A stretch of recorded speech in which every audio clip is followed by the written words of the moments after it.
con ustedes. A ver, me gustaría, por favor, eh,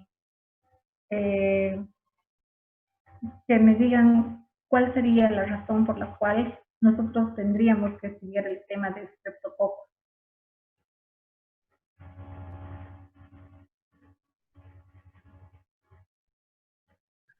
Por ejemplo, para poder actuar contra contra esta bacteria. Muy bien. ¿Por qué más?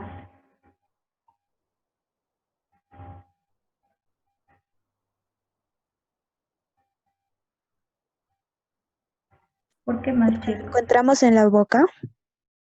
Muy bien. Esa es otra razón también por la cual nosotros tenemos que estudiar el tema de estreptococos. Porque son, digamos, los cocos más abundantes que hay en la naturaleza. ¿Ya? Entonces eso es importante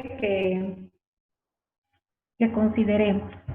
Ahora, vamos a ir viendo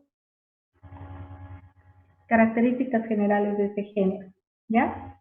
Nosotros vamos a empezar a decir que el género Streptococcus es un género de microorganismos que se encuentran muy difundidos, sobre todo en la orofaringe de los niños y de los adultos. Evidentemente, tanto niños como adultos albergan un gran número de especies de estreptococos. Estos se denominan cocos biogénicos.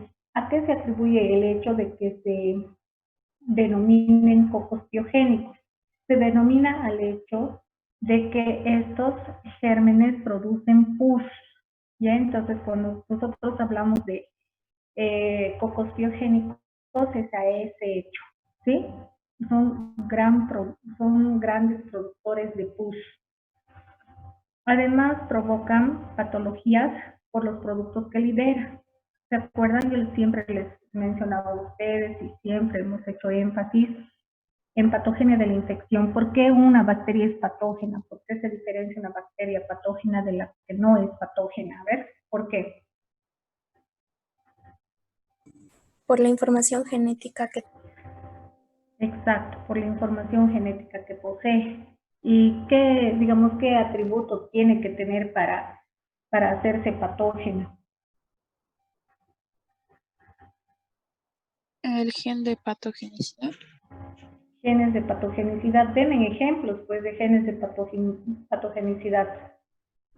Enzimas y sustancias tóxicas que... Muy bien, perfecto. Esa es la respuesta que yo quiero que ustedes den. Porque provocan patologías de los productos que van liberando y entre esos están las enzimas, como bien su compañera dice, ¿no? Entonces aquí vamos a ver que hay enzimas. Doctora, ¿no va a grabar? A ver, un ratito, por favor. Ay, ¿alguien está grabando, por favor?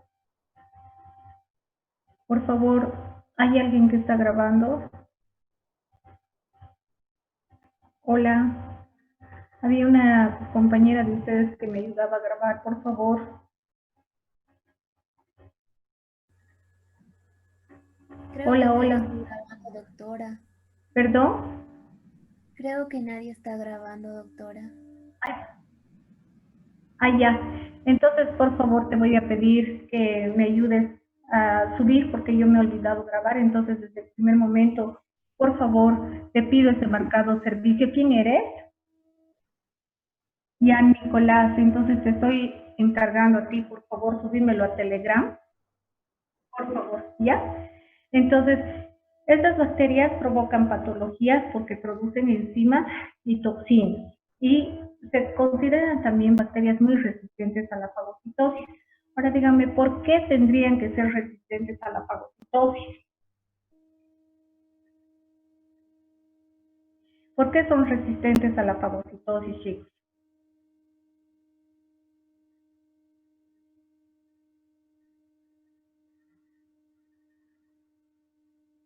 Hola, hola. ¿Qué tiene una bacteria que le hace resistente a la fagocitosis, por favor?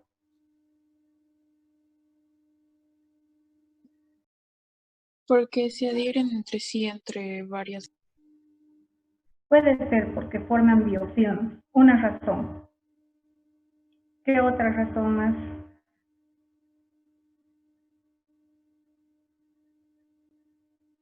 Chicos, a estas alturas ya no deberían callarse, deberían estarme respondiendo rápidamente. ¿Por qué una bacteria es difícil de fagocitar? ¿A qué se debe eso? Porque tiene factores antifagocitarios. Y dime cuáles son, pues, esos factores antifagocitarios. Sus proteínas M, proteína A también, y cápsula. No. La proteína A no está bien respuesta. Esa no es una buena respuesta. ¿Propia de quién es la proteína A?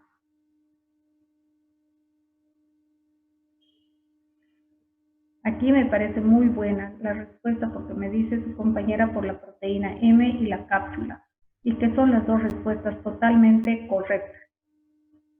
Pero que me diga la proteína A está mal, porque la proteína A es propia del estafilococo, no es del estreptococo. Y estamos viendo estreptococos, ¿ya? Entonces la respuesta es correcta, sin embargo, muy bien. O sea, eso quiere decir que sí se está entendiendo. A ver, pasamos a la siguiente y vemos que estos microorganismos tienen forma esférica, como ustedes están viendo. Están agrupados en cadenas, están agrupados en parejas y también en cadenas que tienen una longitud variable.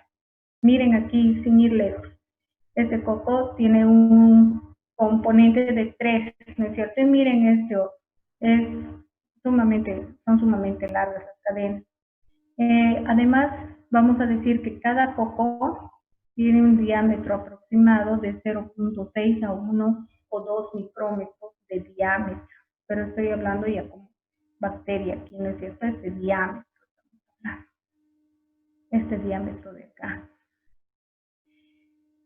Estos se van a ir a dividir en un plano perpendicular al eje de la cadena. ¿Qué quiere decir? Aquí este es el eje mayor de la cadena, ¿no es cierto? Este de acá es el eje mayor. Entonces la división es en este sentido. Entonces es perpendicular al eje mayor de la cadena. ¿Sí? Tintorialmente, ¿cómo son los estreptococos, chicos? ¿Cómo son los estreptococos tintorialmente hablando? Gran positivo. Gran positivos. Muy bien. Son cocos gram positivos, no esporulados, carecen de flagelos. Miren, aquí no hay en ningún lado flagelo. Son inmóviles, por lo tanto, y sí poseen gran cantidad de fimbrias. Ahí están las fimbrias y eso no tenemos que olvidarnos, y son poseedores de cápsula. Y las fimbrias les van a ayudar evidentemente a los procesos de adherencia, ¿no es cierto? A las células y a los tejidos del hospedero. Muy bien. Ahora vamos a ver otras características generales. Dentro de esas otras características generales, vamos a ver que son catalasa negativos, ¿ya? Son catalasa negativos. Aquí tenemos. ¿Qué quiere decir que son catalasa negativos? La mayoría son anaerobios facultativos, son microorganismos capnófilos y son fermentadores. A ver, ¿qué quiere decir que son catalasa negativos? A ver, ¿qué es la catalasa? Porque ustedes ya han visto eso. ¿Qué es la catalasa? Es una enzima que desdobla el peróxido de hidrógeno. Y cuando vimos fisiología bacteriana, vimos que en ese proceso normal, en el proceso metabólico que hacen normalmente estas bacterias, pueden llegar a formar peróxido de hidrógeno, sobre todo en las bacterias aerobias, ¿no es cierto? Eso se da en las aerobias. Por favor, eso no nos olvidemos, en las aerobias. Pero hemos dicho que estos son anaerobios facultativos. Por lo tanto, en las bacterias aerobias se sintetizaba la catalasa para ir a disociar el peróxido de hidrógeno ¿en qué? En agua más un oxígeno. Y por eso la catalasa es importante porque así el peróxido de hidrógeno mata las bacterias. Mata las bacterias. Y estos entonces, al ser anaerobios, no tienen pues catalasa.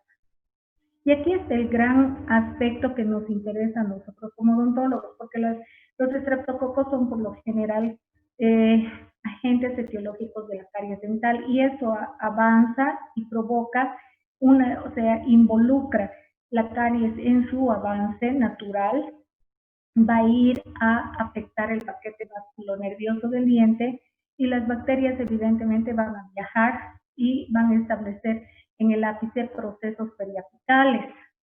Y esa es la razón por la cual nos hacemos endodoncias. Y en las endodoncias muchas veces utilizamos, por ejemplo, la lavandina o la lavandina o hipoclorito de sodio, que al combinarla con agua se forma peróxido de hidrógeno, o sea, se forma un peróxido que va a ir a destruir a estas bacterias. Ahora también podemos inyectar dentro del conducto agua oxigenada.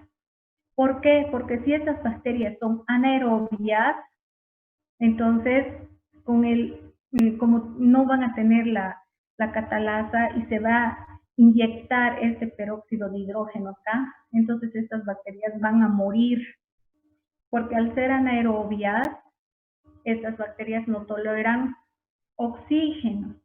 Por eso también es importante que nosotros conozcamos estas características generales del germen. Ahora, son también gérmenes capnófilos. ¿Qué quiere decir eso? Que crecen en presencia de dióxido de carbono, pero si ahorita estoy diciendo de que no toleran el oxígeno, ¿por qué sí toleran el dióxido de carbono? Pero estamos diciendo que son anaerobios facultativos. Esta palabra marca significativamente la diferencia. Ahora, ¿por qué les voy a decir? A ver, si nosotros nos ponemos a analizar en este contexto de la caries dental y aquí en el absceso, en este absceso, ¿hay oxígeno o no hay oxígeno?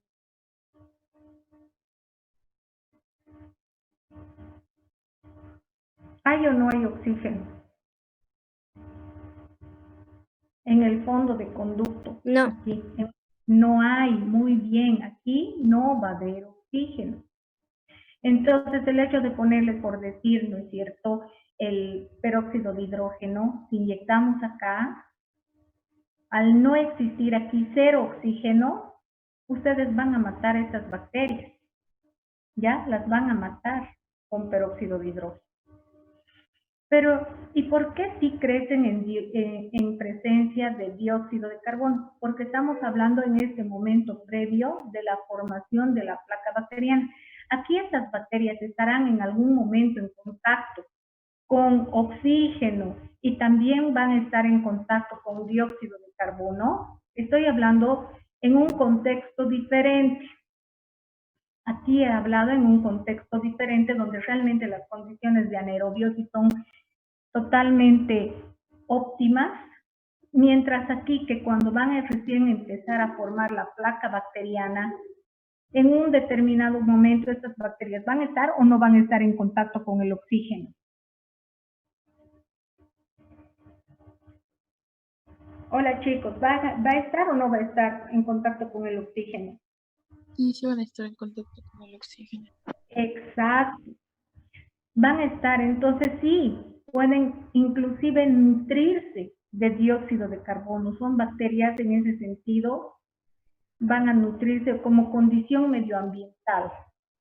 Y eso va a favorecer su desarrollo. En realidad no nutrirse, por favor voy a cambiar el término, porque esas son bacterias fermentadoras. Y para que haya fermentación, la forma de carbono que deben adoptar estas bacterias es de fuentes orgánicas, porque estas bacterias son organotróficas, ¿sí? Pero al hablar del dióxido de carbono, como por ejemplo aquí el hecho de que una persona sea fumatérica, incrementa la probabilidad de que esas bacterias proliferen y formen placas bacterianas abundantes, y no solamente en la parte coronal, sino sobre todo en la parte, ¿qué es esta parte? La de aquí abajo. Radicular. Fuerte. Subgingival. Subgingival, muy bien, no me digan radicular, por favor. Vamos a ver que estamos tomando en cuenta la encía y es subgingival, la placa subgingival, ¿no es cierto?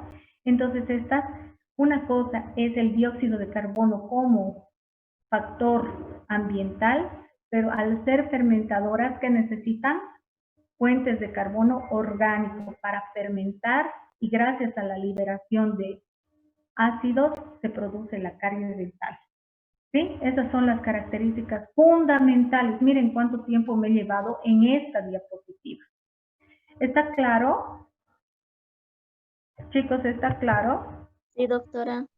Ya, estas características me las tienen que aprender sí o sí, porque si no, no está bien que avancemos sin entender. Ahora, sabemos que los seres vivos se clasifican, y eso ya vimos la vez pasada, en lo que son, aquí hemos visto, los seres vivos se clasifican en esos reinos o dominios, ¿no es cierto?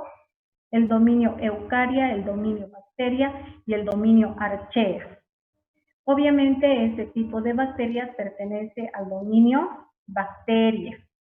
Entonces, ¿a qué reino? Al reino bacteria, ¿no es cierto? Al filum Firmicutes, a la clase Bacilli, al orden Lactobacillales, bacilares, dije hace rato, estoy rectificando, a la familia Streptococcaceae, el género es Streptococcus y por ejemplo, vamos a poner como ejemplo de especie el Streptococcus agalaxiae. Aquí también podríamos poner Streptococcus mutans. Esa es la forma de hacer una clasificación pertinente del género, ¿ya?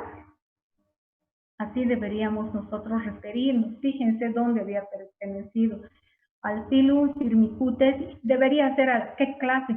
No a la Bacilli, debería ser a la Coccaceae, pero pertenece a la clase Bacilli, al orden Lactobacillales.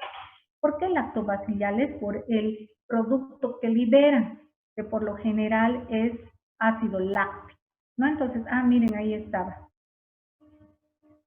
Y ahí está la clasificación. Muy bien, a ver, perdón, no estoy terminando de borrar y estoy pasando. Aquí vamos a empezar a ver ejemplos de lo que acabo de mencionarles. El género Streptococcus comprende más de 111 especies diferentes. Estamos hablando del género, ¿no es cierto? Para que ustedes se ubiquen, el género es este de aquí, el género, ¿no? Y aquí estamos viendo el género y ahora vamos a hablar de las especies. Había tenido 111 especies, imagínense. Algunas de ellas se comportan como verdaderos patógenos humanos. Tenemos, por lo tanto, que reconocer cuáles son esos géneros patógenos humanos. Aquí, por ejemplo, tenemos la clasificación basada en el gen del RNA ribosomal 16S. Grupo piogénico, productor de pus. Y aquí, ¿cuáles habían sido los más piogénicos de los estreptococos? Miren, en el número 1, el piógeno. Después está el Agalaxiae, el Disgalaxiae. Pero a ver, ¿cuáles son los que nos interesan a nosotros como odontólogos?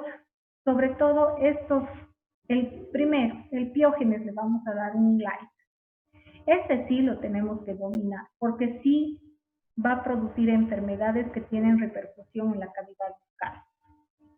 Ahora, evidentemente dentro del grupo mitis, el grupo mitis va a estar presente en la cavidad bucal. Miren, ahí está Streptococcus oralis, mitis, sanguinis, gordoni, parasanguis, crista, toditos estos están en nuestra boca. Toditos. Ahora, miren, el patógeno del grupo es el Streptococcus pneumoniae. Entonces también vamos a identificar que este es el patógeno, pero estos otros sí nos van a estar en boca coadyuvando. Por ejemplo, el sanguinis, vamos a ver su papel protagónico del sanguinis en la formación de placa bacteriana. Luego tenemos al grupo mitis, ¿sí? Después tenemos al grupo anginosus. Estos también se encuentran presentes en cavidad bucal. Los tres, el anginosus, el constellation y el intermedio, están en la cavidad bucal. El grupo salivarius, hasta su nombre lo dice. ¿Será que está presente o no está presente en cavidad bucal? Sí, sí está presente. Sí, sí, está. Están, ¿no es cierto? Y están navegando en nuestra saliva.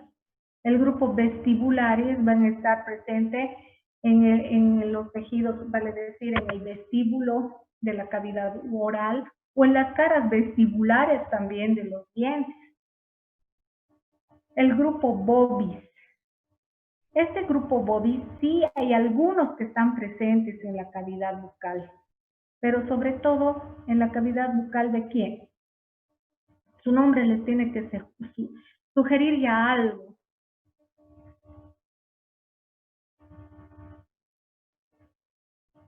Chicos, ¿de qué bacterias y en qué seres podrán estar el grupo bovis? En los bovinos, Exacto. las vacas. Exacto. Y miren, aquí dice equinus. Ah, ¿ven? Entonces, estos nombres, Galloliticus, estos tienen que decirles a ustedes algo, pues, que seguramente está en este tipo de seres. Ahora, el grupo mutam, lo tenemos al mutam propiamente dicho, al sobrinus, ratus, tricetus, cerus, malcacae. Toditos estos, el downey, están toditos en boca. O sea, miren todo lo que tenemos que aprender. Si ustedes pensaron que aprendieron, no es, yo les digo, y les voy a dar el examen práctico, más bien eso quiero adelantarles, van a dar un examen práctico, porque en microbiología sí podemos hacer práctica. Van a empezar a hacer grupos, como hicieron más o menos para la transcripción de la charla del doctor Mosca. Ahora van a hacer pero grupos para defender ecología de la cavidad bucal y me van a hacer una presentación de esta naturaleza. Yo les voy a, más bien quiero que me hagan llegar por un documento que lo van a subir al Classroom, los grupos, ¿ya? Van a haber grupos, pueden ser de 3, de 5 y hasta pueden ser de, no sé, de 8 personas, de 10. Y de acuerdo a eso yo les voy a distribuir temas que van a exponer a partir de la semana que viene más yo voy a exponer, les voy a ayudar con algunas bacterias. Y como les estoy dando para la otra semana, a partir de la otra semana, a partir del 13 sábado, 4 domingo, a partir del 6 de octubre van a empezar a exponer. Les voy a dar toda esta semana para que vayan haciendo presentaciones y van a empezar a exponerla esta semana. Y ya va a ser parte de su examen práctico. Y el examen práctico, chicos, vale 17.5%, ¿no es cierto? Entonces no es una nota cualquiera, ¿sí? Entonces voy a empezarles a dar, y ¿saben qué? No voy a avanzar temario, entonces mejor no avanzaré temario la otra semana para que ustedes tengan tiempo de preparar sus exposiciones a partir del otro martes. Y yo voy a llamar y sí van a tener que encender sus cámaras y cuando les toque exponer, entonces encienden su camarita y me exponen con su diapositiva, ¿ya? Entonces van a hacer ya sus exámenes prácticos a partir de la otra semana. Se los voy a sacar ahora sí un cronograma en el WhatsApp. Ahora miren, existen estos otros estreptococos que pueden estar presentes también en el intestino. Miren, ustedes se van a dar cuenta de dónde es su ubicación muchas veces por el nombre del estreptococo. Pero como ustedes entenderán, el que va a abarcar nuestro mayor interés es el piógeno. Este es el más importante, ¿sí? El estreptococo piógeno. ¿Por qué no lo borro esto? No estoy pudiendo borrar. ¿Me estoy dejando entender, chicos? ¿Sí? ¿Alguna pregunta? ¿Por qué no puedo borrar esto? Ah, ya, estaba con un subrayado, perdón. Ahora vamos a ver la clasificación de los estreptococos. Miren, existen varias clasificaciones. La clasificación de estas bacterias se basa en sus diferentes características y se puede tomar un criterio para clasificar son los patrones hemolíticos. 2, los patrones serológicos. 3, las propiedades bioquímicas y fisiológicas de este gen.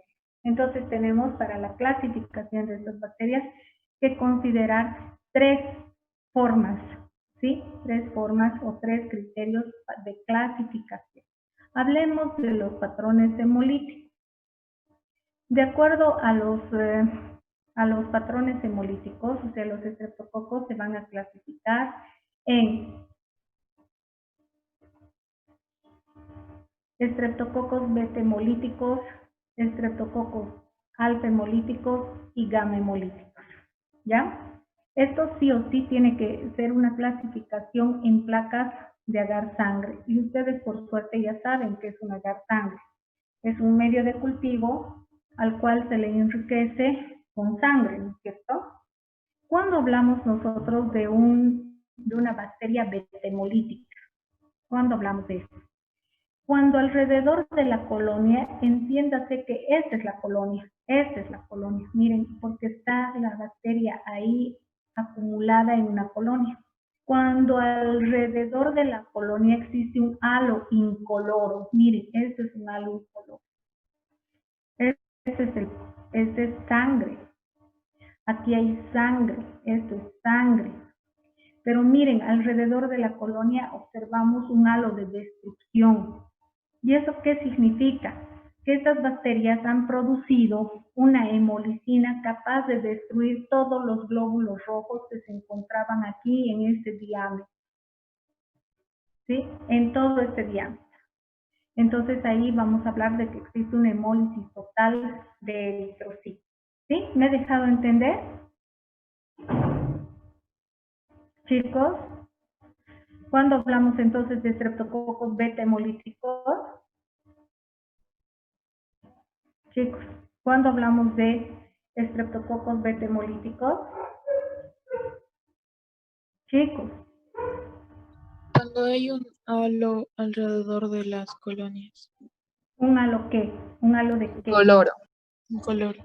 Un halo incoloro. Pero ese halo al cual ustedes están refiriéndose, ¿qué es? ¿Un halo de qué? De destrucción. Eso, es un halo de destrucción. ¿Y qué se está destruyendo? A los eritrocitos. Muy bien. Entonces es beta hemolítico cuando hay un halo alrededor y es un halo incoloro porque se ha destruido total y absolutamente totalmente a los eritrocitos que estaban alrededor de ese medio de cultivo. ¿Cuándo se dice que es alfa hemolítico? Cuando alrededor de la colonia, miren ahí está la colonia, aquí, bueno, aquí no se ve porque debería verse la colonia, evidentemente no se va a ver porque todo esto va a estar cubierto pues por un halo. Pero en este caso, ¿de qué color están viendo el halo? ¿De qué color están viendo aquí los halos? Miren aquí. Verdoso. Halos verdosos. ¿Y por qué es verdoso? Porque hay una hemólisis parcial ¿de qué? Una hemólisis parcial de glóbulos rojos. Y un glóbulo rojo lo que hace es transportar ¿qué cosa? ¿Qué transporta un glóbulo rojo? ¿Por qué es rojo?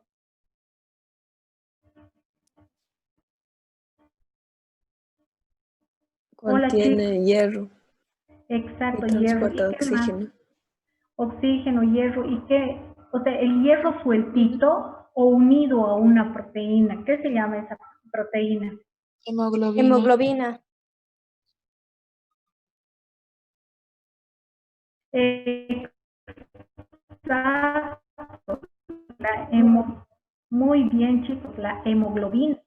Y cuando la hemoglobina es atacada por las y por eso, porque ha habido esa destrucción, va a haber una destrucción parcial, va a haber obviamente, se va a ir destruyendo la hemoglobina y al destruirse y liberar el hierro, entonces lo que va a pasar es que se va a formar la biliverdina. Entonces, cuando nosotros vemos estos halos verdosos alrededor de la colonia, decimos que los estreptococos son alfa hemolíticos. Y les contaré que es la mayoría de los estreptococos que se encuentran en cavidad bucal. Por eso, cuando ustedes están haciendo la apertura de un conducto radicular, van a ver que hay necrosis de los vasos sanguíneos en el interior del conducto, necrosis, y esa necrosis, ustedes van a ver, sacan la pulpa, y la pulpa está medio verdosa, y es porque hay un halo porque hay una destrucción parcial, ¿de qué? De los glóbulos rojos. Entonces, a estos estreptococos, ¿cómo se los llama? ¿Cómo se los llama? Muy bien. Eso está muy bien. Ahora, miren, aquí está la colonia y ahí está el medio de cultivo. Miren, el medio de cultivo sigue siendo rojo y la colonia está ahí. ¿Está viendo algún halo alrededor de esta colonia? Un halo de destrucción, ya sea claro o sea verdoso, o no hay halo de destrucción. No hay. No hay. Entonces, a esto se los llama gamma hemolítico, porque no producen cambios. ¿Por qué? Porque hay ausencia de hemólisis y por lo tanto no van a destruir glóbulos rojos. Entonces, la clasificación de los estreptococos de acuerdo a su accionar en placas de agar sangre, ¿cómo los clasifica? ¿Cómo los clasifica? Beta hemolíticos, alfa hemolíticos y gamma hemolíticos. No, en 3 los clasifica. Solamente me están diciendo 2. En alfa, beta y gamma hemolíticos. Sí, se han olvidado del beta, y es el más importante. Los peores son esos, porque esos son los que destruyen totalmente los rojos, a los verdosos, y esos que no producen cambio. Ahora vamos a empezar a ver la clasificación de los, la clasificación de los estreptococos, según su patrón serológico. Esta clasificación de los estreptococos la hizo la doctora Rebeca Lancel y toma como base el polici, es un antígeno específico de grupo, solo de grupo. ¿Se acuerdan que cuando estábamos hablando de los estreptococos, cuando estábamos hablando de los antígenos, ¿no es cierto? ¿Se acuerdan antígenos? Yo les dije antígenos, y cuáles son los antígenos de grupo, cuáles son los antígenos propios de especie y todo eso. Y mencionamos, ¿no es cierto? A ver, estos son células del ser humano, ¿no es cierto? Estas son las células, y aquí se van a pegar, este es un tejido, y aquí está. Ahora, miren, en la imagen es clara, la imagen les dice aquí, este que parece una especie de gusanito, pero este es el antígeno de grupo, este de aquí, ¿ya? De acuerdo a eso, o no, perdón chicos, a ver, esta es la proteína S. El carbohidrato de grupo es este es el carbohidrato, la base del polisacárido. Ese carbohidrato, aquí, este es el que ha tomado la doctora Rebeca Langenfeld, de aquí es el que es verde, por eso dice carbohidrato de Langenfeld. Ella ha tomado esto y ha hecho reacciones serológicas, patrón serológico, ¿no? Entonces, ha clasificado de acuerdo a esa. ¿Y qué es una reacción serológica? ¿Me podrían decir, por favor? ¿Qué es una reacción serológica?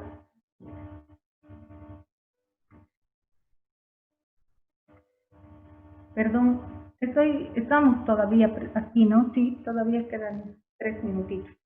¿Qué es una reacción serológica? Si hablamos todos los días, ¿por qué se están callando? La reacción del antígeno con el anticuerpo. Sí, es. Y este es el que se toma en cuenta. Entonces, ella ha hecho, esta es la doctora, así viejita, como la ven, todo. Ella es la que ha hecho esas reacciones tomando en cuenta las colonias del estreptococo y ella hacía un patrón serológico. Y de acuerdo a esta clasificación serológica, ella ha clasificado a los estreptococos en los grupos, como ustedes ven acá, en los grupos, en el grupo A, B, C, D, y así he utilizado casi todas las letras del alfabeto. Y en el grupo A ha puesto o ha clasificado al más patógeno de todos los estreptococos, que había sido el Piógenes, que según su patrón de hemólisis a su vez es beta hemolítico, ¿sí? En el grupo B está entonces otro patógeno importante, es el Streptococcus galaxiae, que también es beta hemolítico. En el grupo C está el Streptococcus anginosus, el Equisimilis, ya. Entonces aquí nosotros, sin embargo, yo no quiero que nosotros vayamos a tener un conocimiento así tan exhaustivo de este cuadro, porque finalmente con tanta información nos vamos a equivocar. Lo que a mí me parece que es muy, pero muy importante es estudiar e identificar al patógeno del grupo, al más patógeno. Y el más patógeno es el Streptococcus Piógenes, ¿ya? Que según su patrón serológico realizado por la doctora Rebecca Lanzenfield, ¿a qué grupo pertenece? Grupo A. Muy bien, grupo A. Ahora vamos a empezar a ver la composición estructural y los factores de virulencia. Aquí tenemos al estreptococo y vamos a hacerle un zoom a su pared celular. Entonces, ¿qué estoy visualizando aquí? Todo lo que es la pared celular del estreptococo. ¿Qué había tenido un estreptococo? Yendo de dentro hacia afuera. Primero tiene que tener sí o sí membrana citoplasmática, membrana celular. Y luego va a tener todo esto en su pared celular, ¿no? Entonces ahí vamos a ir a identificar el N-acetilmuránico, el N-acetilglucosamina, bueno, ese es el péptidoglicán, que sabemos que en una bacteria gram positiva el péptidoglicán equivale al 90% de su composición, hablando de su pared celular. Luego vamos a tener que, miren cómo sale, como si fuera, miren, una proyección súper significativa, esos son los ácidos teicoicos y lipoteicoicos, ¿sí? Después, ¿qué había tenido? Había tenido cápsula y además tiene pilis o fimbrias. O sea que un estreptococo realmente, un estreptococo, y hablemos, digamos, de todos los estreptococos van a tener estas características. Y claro, ahora después de